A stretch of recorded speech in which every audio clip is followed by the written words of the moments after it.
할로 2021년 11월 17일 동인교회 수요일을 시작하겠습니다. 사도신경으로 우리의 신앙을 고백하겠습니다. 나는 전능하신 아버지 하나님 천지의 창조주를 믿습니다. 나는 그의 유일하신 아들 우리 주 예수 그리스도를 믿습니다. 그는 성령으로 잉태되어 동정녀 마리아에게서 나시고 본디오 빌라도에게 고난을 받아 십자가에 못 박혀 죽으시고 장사된 지 사흘 만에 죽은 자 가운데서 다시 살아나셨으며 하늘에 오르시어 전능하신 아버지 하나님 우편에 앉아 계시다가 거기로부터 살아있는 자와 죽은 자를 심판하러 오십니다. 나는 성령을 믿으며 거룩한 공교회와 성도의 교제와 죄를 용서받는 것과 몸의 부활과 영생을 믿습니다. 아멘. 함께 찬양하시겠습니다. 찬송가 591장입니다. 찬송가 591장 함께 찬양하겠습니다. 591장입니다. 저 밭에 농부 나가시 뿌려놓으니 주 크신 능력 내려 잘 길러주셨네. 또 사시사철 따라 햇빛과 단비를 저 밭에 내려주니 그 사랑 한없네. 온갖 귀한 선물 주님이 주신 것 그 풍성하신 은혜를 다 감사드리세. 저 반과 들을 보라 참 아름답구나. 길가에 고운 꽃도 주님의 솜씨라. 저 공중 나는 새도 다 먹여주시니 그 사랑하는 자녀 돌보지 않으랴. 온갖 귀한 선물 주님이 주신 것 그 풍성하신 은혜를 다 감사드리세. 씨 뿌려 거두 곡식 주님의 은혜라. 우리의 몸과 마음 내 힘이 넘치네. 주 은혜 받으느니 참 감사하면서 이 예물 드리오니 다 받아주소서. 온갖 귀한 선물 주님이 주신 것 그 풍성하신 은혜를 다 감사드리세.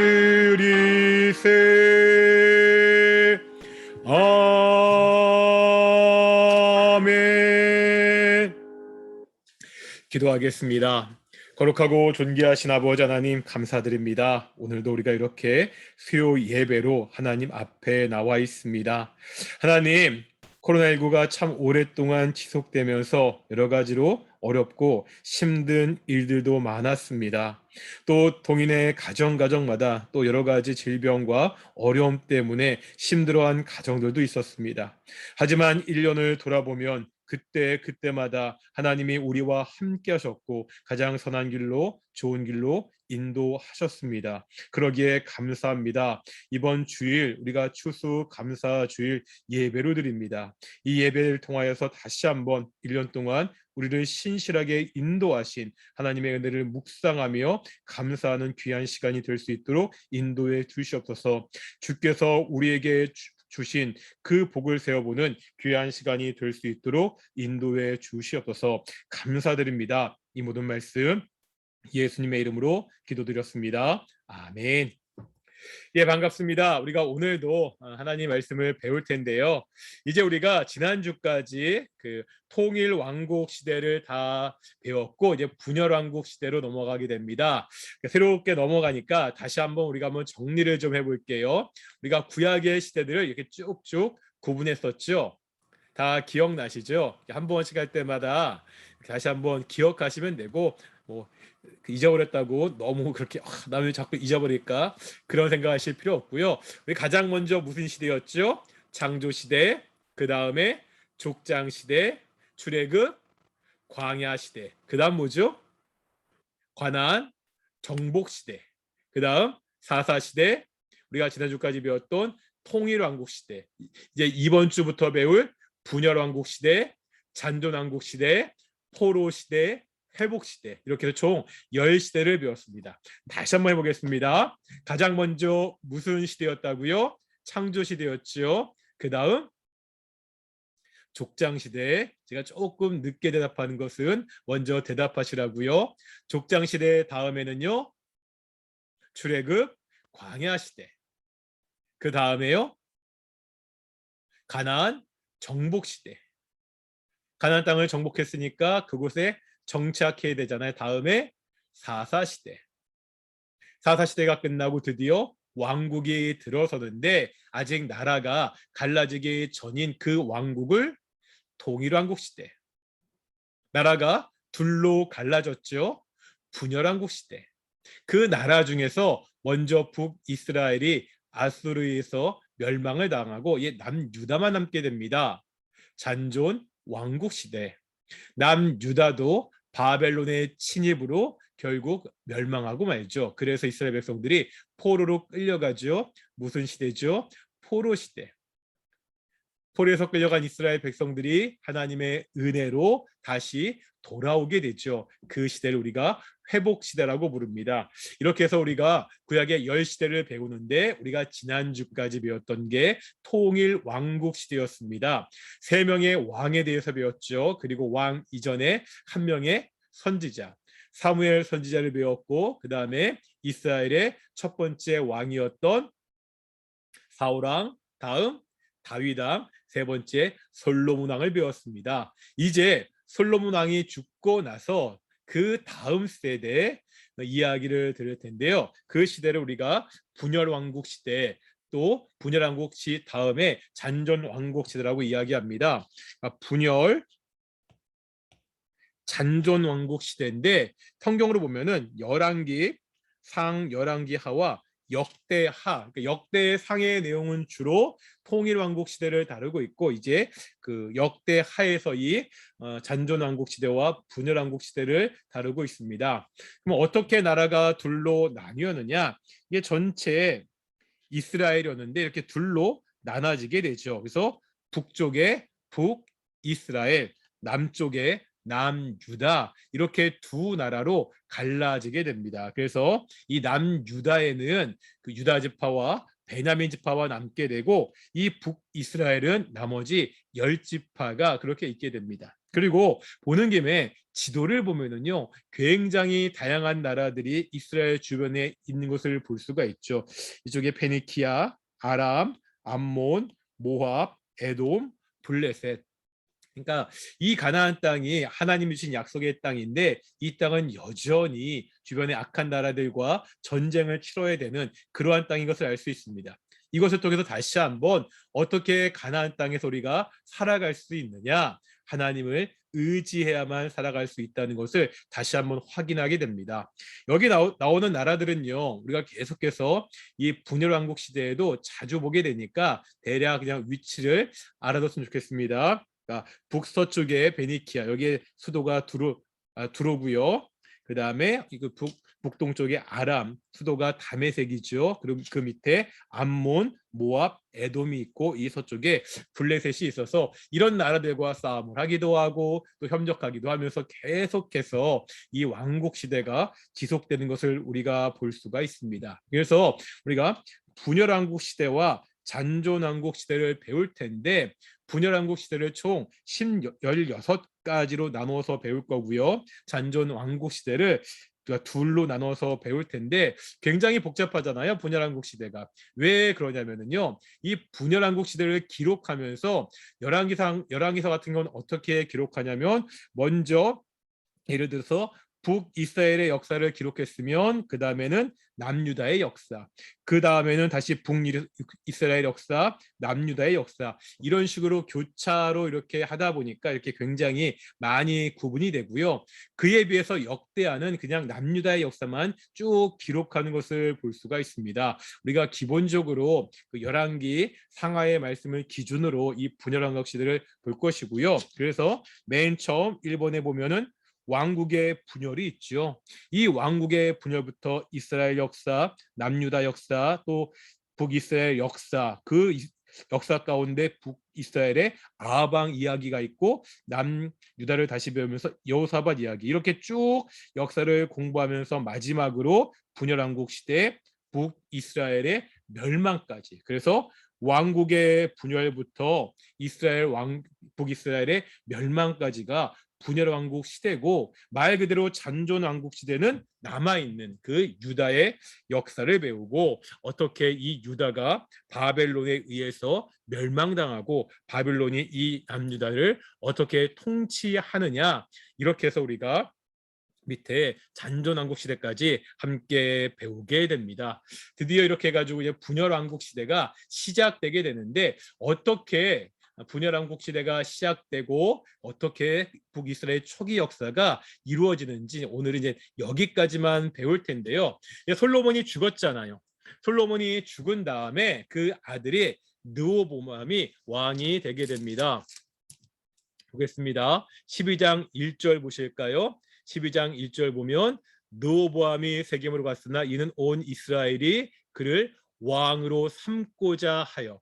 그러니까 이제는 르호보암이 세겜에 가서 온 이스라엘이 르호보암을 왕으로 지금 인정한 상태입니다. 인정하려고 하려고 세겜으로 모셔서 이야기를 나누는데 이렇게 르호보암이 왕으로 등극하려 그럴 때 온 이스라엘 회중이 이 르호보암에게 부탁한 것이 있습니다.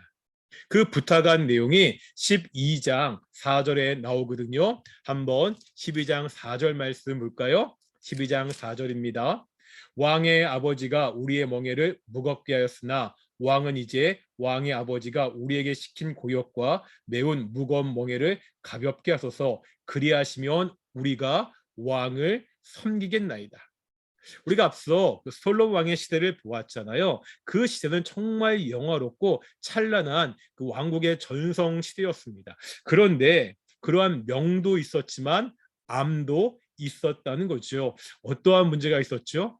그런 찬란한 그 영광, 막 건축 그런 것을 하다 보니까 백성들이 너무나 고역에 시달린 거예요.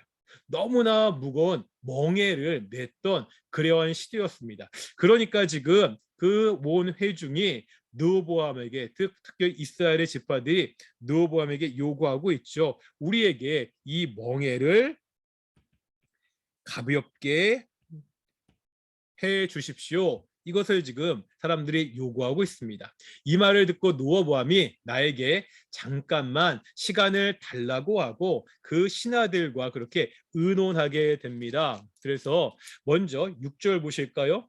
6절에 보면 그 르호보암이 누구랑 의논하고 있죠?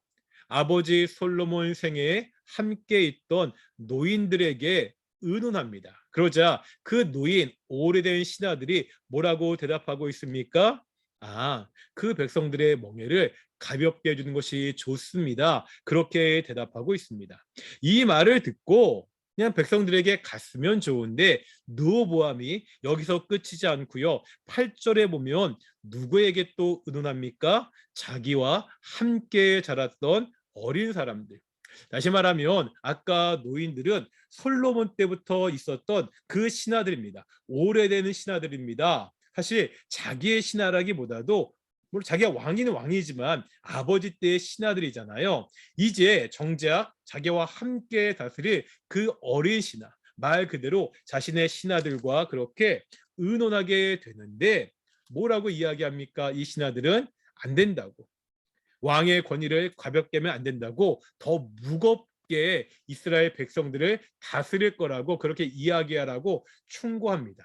그래서 이제 르호보암이 백성들에게 가서 이 어린 신하들의 말을 듣고 이야기하는데 뭐라고 이야기합니까?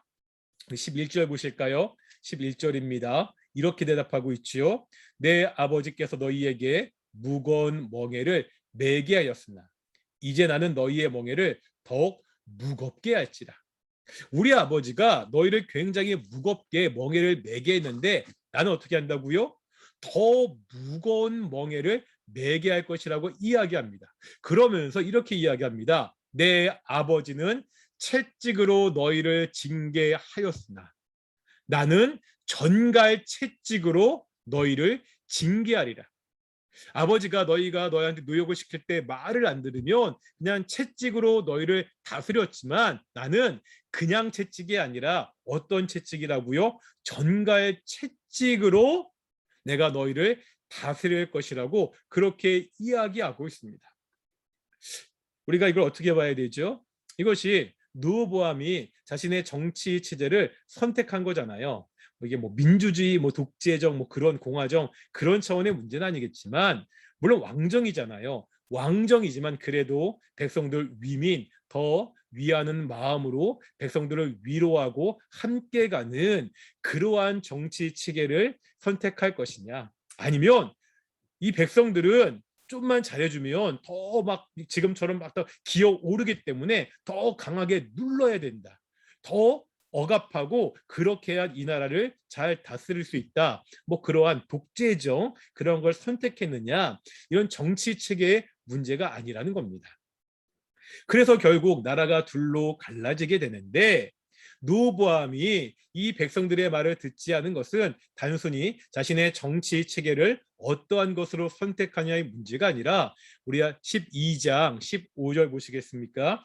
12장 15절입니다. 이렇게 말씀하고 있죠. 왕이 이같이 백성의 말을 듣지 아니하였으니 이는 여호와께로 말미암아 난 것이라. 이 모든 일이 누구로 말미암았다고요? 여호와께로. 하나님이 이 모든 일의 배후에 있다고 말씀하고 있습니다. 왜 하나님께서 르호보암이 백성들의 말을 듣지 않고 결국 이 일로 인해서 나라가 갈라지게 만드셨습니까? 우리가 앞에 통일 왕국 시대에 솔로몬의 모습을 보았잖아요. 처음에 하나님께 듣는 마음, 지혜를 구하여 하나님의 뜻대로 통치했던 솔로몬이 나중에 더 이상 하나님을 의지하지 않죠. 많은 부인들을 둬서요. 그 부인들을 통해서 외교력을 튼튼하게 하려고 했고요.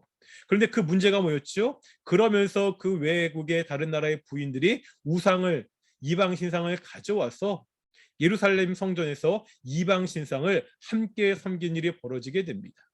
말을 많이 얻으려고요. 자신의 군사력을 증대하기 위해서 애굽에 가서요. 말과 병거를 사온 일이 벌어지게 됩니다. 은금이 많아지자 돈이 많아지자 더 이상 하나님을 의지하지 않았던 솔로몬의 모습을 보았습니다.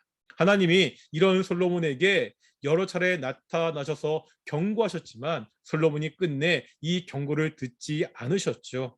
이때 하나님이 주신 심판의 말씀이 내 때는 아닌데 내 아들의 때 나라가 둘로 갈라질 것이라고 그렇게 말씀하시고 결국 하나님의 말씀대로 르호보암 때 나라가 둘로 갈라지게 되는 겁니다.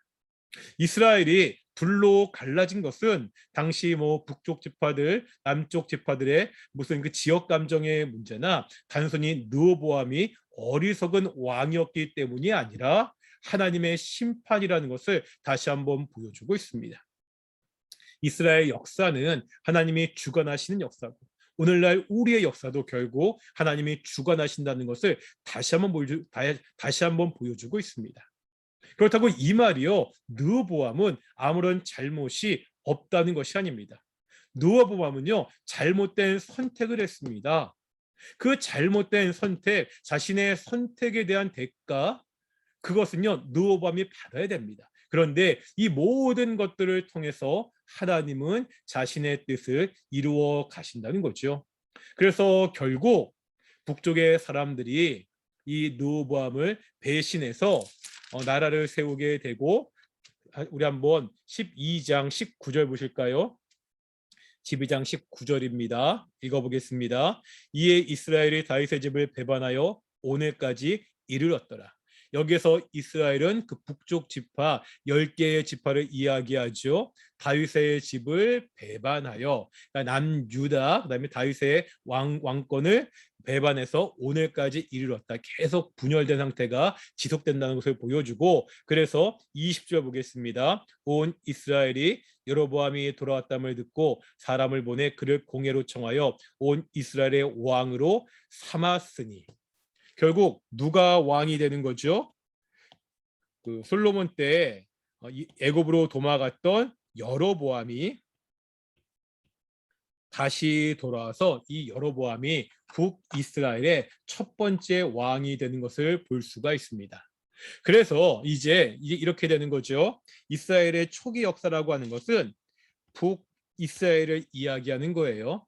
나라가 르호보암 이 초기 때까지 막 왕이 데려갈 때까지가 통일왕국 시대, 결국 솔로몬 때까지 통일왕국 시대였다가 이 르호보암 때 이 북이스라엘을 중심으로 해서 10개의 지파가 나오게 되는 거죠. 그러니까 여로보암을 왕으로 세워서, 그래서 북이스라엘이 세워지게 되고 남유다로 갈라지게 됩니다. 그래서 이제 열왕기상 12장부터 14장까지는 처음에 생겼던 북이스라엘이 어떻게 정착하고 나라를 세워가는지 이야기가 나오는데, 첫 번째 왕이 누구죠? 당연히 여로보암이고요. 다음에 2대 그 나답이 북이스라엘의 두 번째 왕이 되는 것을 볼 수가 있습니다. 여로보암이요, 북이스라엘의 왕이 되었잖아요. 그러면 이제 새로운 나라의 왕이 되었으니까 하나님의 뜻대로 이 북이스라엘도 하나님의 백성들이었잖아요. 하나님의 뜻대로 나라를 잘 다스리면 되는데요. 여로보암은 왕이 되자마자 하나님께 범죄하는 것을 볼 수가 있습니다. 크게 세 가지 잘못을 저지르는데, 우리 한번 12장 28절 보시겠습니다. 12장 28절입니다. 찾으셨나요? 읽겠습니다. 시작. 이에 계획하고 두 금송아지를 만들고 무리에게 말하기를 너희가 다시는 예루살렘에 올라갈 것이 없도다. 이스라엘아, 이는 너희를 애굽 땅에서 인도하여 올린 너희의 신들이라 하고. 첫 번째 죄가 뭐죠? 금송아지 우상을 만들었습니다. 그래서 이것을 어디와 어디에 두죠? 30절에 보니까, 그러니까 29절에 보니까 하나는 베델에 두고 있고요, 하나는 단에 두고 있습니다. 그러니까 금 송아지 우상을 만들고, 이게 새로운 우상을 만든 게 아니죠. 뭐라고 이야기해요? 너희를 애굽 땅에서 인도하여 올린 너희의 신들이다. 그러니까 이게 하나님이라는 거예요. 하나님이 여기 있다. 하나님은 저 예루살렘 성전에 계시는 것이 아니라 내가 하나님의 형상을 만들었으니까 하나님은 여기 있다. 그래서 베델과 단에 금송아지를 놓고 더 이상 이스라엘 백성들이 예루살렘에 갈 필요 없이 이 금송아지를 섬기면 하나님을 섬기는 것이다. 그렇게 이야기하고 있습니다. 생각나는 게 있죠. 출애굽기에서 모세가 십계명을 받으러 하나님께 갔을 때 이스라엘 백성들이 금송아지를 만들어 놓고, 그런데 이 금송아지가 뭐 다른 신이 아니라 금송아지를 만들어 놓고 뭐라고 이야기합니까? 똑같이 이야기하잖아요. 우리를 애굽에서 인도하여 낸 신이다. 그러면서 우상을 만들었습니다. 하나님을 자기 멋대로 만들고 하나님이 원하시는 방식이 아니라 자기가 원하는 방법으로 하나님을 섬기는 것을 보여주는 거죠. 첫 번째 죄는 금송아지 우상을 만들어서 베델과 단에 두게 됩니다. 31절 보실까요? 31절입니다. 그가 또 산당들을 짓고 레위 자손이 아닌 보통 백성으로 제사장을 삼고, 이제 제사장을 세우는데, 그렇지 않습니까? 금송아지를 그 우상을 만들고 우상을 만들었으니까 이 금송아지를 섬겨야 되잖아요. 제사장을 세우는데 누구? 레위 사람이 아니라 보통 사람들, 일반 지파 사람들로 그렇게 제사장을 세우고 있습니다. 이것도요, 하나님을 섬긴다고 하면서 자기 멋대로 자기가 좋은 대로 하는 거잖아요. 하나님은 율법을 통해서 분명히 제사장은 누구만 될 수 있다고요? 레위 지파만 될 수 있다고 말씀하셨는데 그 말씀을 어기고 자기 멋대로 레위 지파가 아니라 보통 사람들, 다른 지파 사람들을 제사장으로 세우는 것을 볼 수가 있습니다. 이제 32절과 33절 보실까요?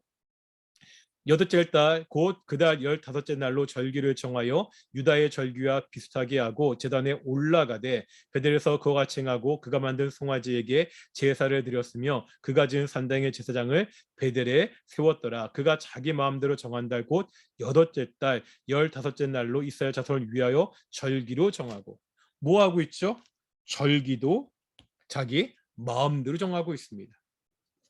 분명히 율법에 보면 하나님이 이날을 절기로 지켜라, 나를 기념하라 이렇게 말씀하셨는데 절기도 자기 멋대로 정하는 거예요. 그러면서 여전히 뭐 하는 거예요? 하나님께 제사 드린다고 이야기하고 있습니다. 이 여로보암의 세 가지 죄를 다 보면은요, 어떤 죄를 지금 짓고 있는 거죠? 지금 금송아지를 만들었잖아요. 하지만 다른 신이 아니라니까요. 애굽에서 인도하신 하나님이라고 하면서 하나님을 섬긴다고 하면서 자기 좋을 대로 섬기고 있습니다. 제사장을 세웠잖아요. 하나님께 제사를 드린다고 제사장을 세웠는데 그것도 하나님의 방법이 아니라 자기 방법대로. 아니, 하나님께 제사를 드린다고 절기를 정하는데 절기를 지키는데 그 절기도 하나님이 명하신 절기가 아니라 자기 마음대로. 결국 하나님 중심이 아니라 인간 중심으로 모든 것을 처리하는 그러한 여로보암의 모습을 볼 수가 있습니다. 사실 여로보암이 왕이 된 게 하나님이었잖아요. 하나님이 세우셨잖아요. 그런데 지금 여로보암은요, 하나님의 뜻이 아니라 사람의 뜻대로. 이게 예루살렘에 성전이 있으니까 그 자기 북이스라엘의 그 백성들이 하나님을 섬기니까 예루살렘으로 절기 때마다 내려가는 거예요. 그걸 보고 불안해진 거죠. 저러다가 그 백성들이 저 예루살렘에 있는 남유다를 더 잘 섬기는 거 아니야? 나를 배신하는 거 아니야? 그런 두려운 마음이 생겨가지고요, 더 이상 너희는 예루살렘에 갈 필요가 없다. 그래서 베델과 단에 금송아지를 만들고 제사장도 마음대로 세우고 절기도 마음대로 정하고 나라를 다스리는데 하나님을 바라보는 것이 아니라 누구를 보는 거죠? 백성들을 보는 겁니다. 하나님의 뜻이 아니라 자기 뜻대로 하는 거예요. 하나님을 의지하지 않고 백성들을 의지하면서 나라를 통치하고 있습니다. 우리가 사울왕도 봤잖아요. 사울왕이 잘못도 그것이 아니었습니까? 사울왕이요, 사무엘을 기다렸어야 되는데요, 사무엘을 기다리지 못하고 자기가 하나님께 제사를 드립니다. 그 이유가 뭐였죠? 사무엘이 조금 늦게 오자 백성들이 흩어지기 시작하는 거예요. 그거를 보고 덜컥 겁이 난 거예요. 그 전에는 하나님이 함께 하심으로 하나님께서 전쟁터에서 저 상대 적들과 싸우심으로 승리한 것을 경험했는데 이제는 그 하나님의 승리에 대한 경험을 잊어버리고 하나님을 의지하지 않고 백성들을 바라보고 백성들 눈치를 보기 시작하니까 하나님을 잊어버리고 백성들 뜻대로 자기 뜻대로 하나님께 드리는 제사를 드리는 사울왕을 보았습니다. 여로보암도 똑같다는 거지요. 이스라엘은 하나님의 나라입니다. 그렇다면 인간의 뜻과 인간의 생각대로 나라를 통치하는 것이 아니라 철저하게 하나님의 뜻대로 나라를 통치해야 됩니다. 북이스라엘의 첫 번째 왕 여로보암부터 이런 큰 실수를 저지르게 되죠. 그러자 하나님께서 이제 여로보암에게 사람을 보내서 그 여로보암의 죄에 대해서 심판의 말씀을 하시는 장면이 13장과 14장에 걸쳐 나오는 것을 볼 수가 있는데요. 그러면 13장 1절 보실까요? 13장 1절입니다. 읽어보겠습니다. 보라, 그때 하나님의 사람이 여호와의 말씀대로 말미암아 유다에서부터 베델에 이르니 마침 여로보암이 제단 곁에 서서 분향하는지라. 누가 등장하고 있죠? 하나님의 사람이 등장하고 있습니다. 하나님의 사람이 하나님의 말씀을 전하러 이제 베델까지 온 거죠. 그때 지금 여로보암이 뭐 하고 있다고요? 제단 곁에 서서 분향하는지라. 지금 여로보암이 뭐 하고 있다고요? 제단 곁에 서서 분향하고 있습니다. 이것도 원래 누가 할 일입니까? 제사장이 해야 되는 일입니다. 제사장이 해야 되는 일을 왕인 자신이 하고 있습니다. 하나님께 제사 드리는 것, 하나님께 분향하는 것 자체는 좋은 일이잖아요. 하나님을 기쁘시게 하는 일이잖아요. 그런데 또 그 방법을 어떻게 하는 거예요? 하나님이 가르쳐준 방법이 아니라 자기 멋대로 하고 있습니다. 하나님께 예배한다고 하면서 하나님이 기뻐하시는 방법이 아니라 하나님이 싫어하시는 방식대로 지금 예배하고 있는 거죠. 여전히 잘못된 죄를 반복하는 여로보암의 모습을 볼 수가 있습니다. 이 모습을 보고 이제 하나님의 사람이 경고하고 있습니다. 그 경고의 말씀이 2절에 나와 있거든요. 우리 13장 2절 읽어보실까요?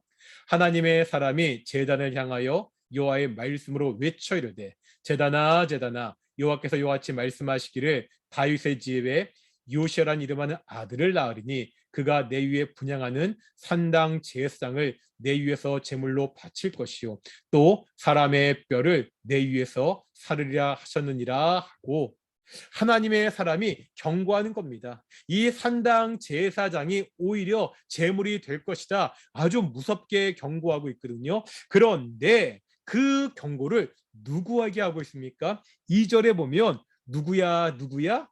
뭐라고요? 제단아 제단아. 지금 그 제단에서는 누가 분향하고 있다고요? 여로보암이 분향하고 있잖아요. 그런데 그 여로보암을 향하여 직접 경고하는 것이 아니라 제단을 향해서 경고하고 있습니다. 여로보암의 마음이 얼마나 다쳤는지 하나님의 경고를 들을 준비도 안 되었다는 거예요. 하나님이 이제 여로보암에게 경고조차 하지 않을 정도로 여로보암의 마음이 닫혀 있고 강팍해진 것을 우리가 볼 수가 있습니다. 물론 하나님의 말씀을 들을 준비가 되어 있지 않거든요. 경고를 들을 준비가 되어 있지 않습니다. 하지만 귀가 닫힌 건 아니잖아요. 그렇죠? 육체의 귀는 열려 있잖아요. 하나님의 사람이 제단을 향해서 그렇게 경고하고 있으니까 그러면 다시 그 경고할 때 그 제단에서 분향하던 여로보암이 그 말을 당연히 들었겠죠. 아, 지금 하나님의 사람이 무서운 경고, 심판의 경고를 하고 있구나. 그러면 자기를 향하여 직접 경고하지 않더라도 아, 지금 하나님이 이를 싫어하는구나 하고서 돌이켜야 되는데요. 여로보암은 그러지 못하고 있습니다. 4절 보실까요? 4절입니다. 13장 4절 읽어보겠습니다. 여로보암 왕이 하나님의 사람이 베들레에 있는 제단을 향하여 외쳐 말함을 들을 때 제단에 손을 펴며 그를 잡으라 하더라. 그를 향하여 편 손이 말라 다시 거두지 못하며. 뭐 하고 있죠? 하나님의 사람이 경고하니까 그 말을 듣고 아, 내가 잘못했구나. 이렇게 하면 안 되는구나. 회개하는 것이 아니라 하나님의 사람을 향하여 딱 손을 펴며 저를 잡아라. 뭐 잡아 죽여라. 까지 모르겠는데 잡아라. 하고서 오히려 하나님의 사람을 잡으려고 했습니다. 그때 어떤 일이 벌어집니까? 이렇게 손을 폈는데 그 손이 말라가지고 딱 굳어져서 다시 거두지 못하는 거예요. 육신의 귀는 열려 있다는 거죠.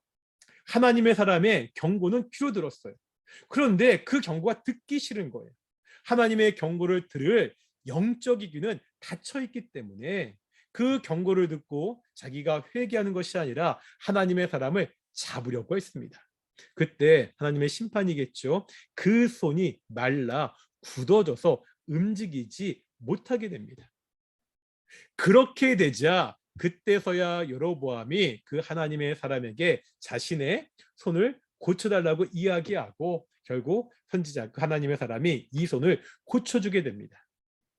이러면은요 다시 한번 아, 내가 뭔가 잘못했구나. 내가 잘못해서 내 손이 굳어졌고 하나님의 사람이 하나님께 이야기하니까 말씀하니까 내 손이 고쳐졌구나. 아, 내가 이제 하나님의 뜻대로 살아야 되는구나. 그렇게 회개하면 너무나 좋은데 우리 한번 33절 보실까요? 33절입니다. 읽겠습니다. 여로보암이 이후에도 그의 악한 길에서 떠나 돌이키지 아니하고 다시 일반 백성을 산당의 제사장으로 삼되 누구든지 자원하면 그 사람을 산당의 제사장으로 삼았으므로. 뭐라고요? 여로보암이 무슨 일? 이 일 후에 하나님의 사람이 경고하고 자신의 손이 마르고 고치는 이 모든 일을 겪고도 여전히 그 악한 길에서 떠나 돌이키지 않았다고 성경은 말씀하고 있습니다. 여전히 하던 대로 산당의 제사장을 일반 사람, 심지어 누구든지 자원하면 그냥 제사장으로 삼는 그런 일을 벌어지게 됩니다. 그 결과 어떤 일이 일어나게 됩니까? 34절 보실까요? 34절입니다. 이 일이 여로보암 집에 죄가 되어 그 집이 땅 위에서 끊어져 멸망하게 되니라. 결국은 이 여로보암의 집도 멸망하게 됩니다. 지금 저희가 새벽 때 역대상을 배우고 있잖아요. 우리가 역대상을 배우면서 그런 말씀을 드렸죠. 북이스라엘의 역사는요, 왕조가 계속 바뀌게 됩니다. 지금이 여로보암이 왕이지만 조금 있다가 반란을 통해서 다른 왕조가 들어서게 되거든요. 남유다는 달랐죠. 맨 처음 사울 왕이 왕이 되었지만 사울 왕 다음에 사울이 왕조를 이루지 못하고 다윗이 왕이 된 다음에 솔로몬이 왕이 되고 솔로몬의 아들 르호보암 때 비록 나라가 둘로 갈라지게 됐지만 이 남유다의 왕조는 끊어지지 않고 계속 이어지는 것을 볼 수 있습니다. 이것이 다윗을 향한 하나님의 약속이었잖아요. 그런데 여로보암은 그렇지 못하고 결국 이 여로보암의 집이 끊어져 멸망하게 되는 것을 우리가 보게 됩니다. 그래서 이 여로보암 다음 왕이 죽고 나서 아들이 나답인데 계속해서 그 왕위가 지속되지 못하는 것을 우리가 볼 수가 있습니다. 나답 때 더 이상 나답 이후로 왕위가 이어지지 않고 다른 왕이 반란을 통해서 새로운 왕조가 생기는 것을 볼 수가 있습니다. 그리고 앞으로 우리가 이제 계속해서 열왕기서 말씀을 보다 보면은요, 이런 구절들이 나옵니다. 여로보암의 길을 따라서. 그러니까 북이스라엘의 많은 왕들을 평가할 때 어떻게 평가하느냐? 여로보암의 길을 따랐던, 여로보암의 본을 따라 살았던 그런 왕이었다고 평가합니다. 이게 어떤 평가죠? 좋은 평가가 아니에요. 여로보암처럼 하나님을 온전히 섬기지 못하고 죄를 지었던 왕이라는 그러한 평가입니다. 그러니까 여로보암은 뒤에 왕들의 모델이 됩니다. 그런데 어떤 모델이요? 좋은 모델이 아니라 반면 교사가 되는 거죠. 반면에 다윗은 뒤에 보면 다윗의 길을 따라서 다윗은 좋은 왕의 모델로서 이름을 남기는 것을 볼 수가 있습니다. 하나님의 은혜로 여로보암이 이스라엘의 첫 번째 왕이 되었지만 하나님을 의지하지 않고 자기가 자신을 의지하고 백성들을 의지할 때 결국은 나쁜 왕의 반면 교사로 그렇게 남겨지는 그런 결과를 맞이하게 되는 것을 우리가 확인하게 됩니다. 우리가 다시 한번 오늘 이 말씀을 통해서 솔로몬의 죄로 인하여서 두 하나님의 나라가 둘로 갈라지는 것을 보았고요. 그렇게 세워진 북이스라엘이 역시 하나님의 뜻대로 살아가지 못하고 하나님과 점점 멀어지는 그 시작을 보게 되었습니다. 이제 다음 주부터 좀 더 자세하게 어떻게 북이스라엘과 남유다의 역사가 지속되는지를 하나씩 보면서 역사 가운데 하나님이 어떻게 일하시는지를 확인하는 시간이 되었으면 좋겠습니다. 제가 기도하겠습니다. 거룩하고 존귀하신 아버지 하나님 감사드립니다. 오늘도 하나님 말씀을 통하여서 우리가 어떻게 살아가야 되는지를 보게 하심을 정말로 감사드립니다. 하나님을 예배한다고 하면서 하나님께 분양한다고 하면서 하나님을 섬긴다고 하면서 하나님의 뜻이 아니라 내 멋대로 내 좋을 대로 섬기지 않게 하여 주시옵소서. 우리가 정말 하나님을 섬길 때 하나님이 원하시는 방법대로 하나님의 뜻대로 섬기게 하여 주시옵시고 매일매일 살아가면서 사람들을 의지하는 것이 아니라 하나님을 의지하며 살 수 있도록 인도해 주시옵소서. 감사하며 이 모든 말씀 예수님의 이름으로 기도드렸습니다. 아멘. 주기도문 하시겠습니다. 하늘에 계신 우리 아버지, 아버지 이름을 거룩하게 하시며 아버지의 나라가 오게 하시며 아버지의 뜻이 하늘에서와 같이 땅에서도 이루어지게 하소서. 오늘 우리에게 일용할 양식을 주시고 우리가 우리에게 잘못한 사람을 용서하여 준 것 같이 우리 죄를 용서하여 주시고 우리를 시험에 빠지지 않게 하시고 악에서 구하소서. 나라와 권능과 영광이 영원히 아버지의 것입니다. 아멘. 예, 이것으로 마치겠습니다. 예, 수고하셨습니다. 샬롬.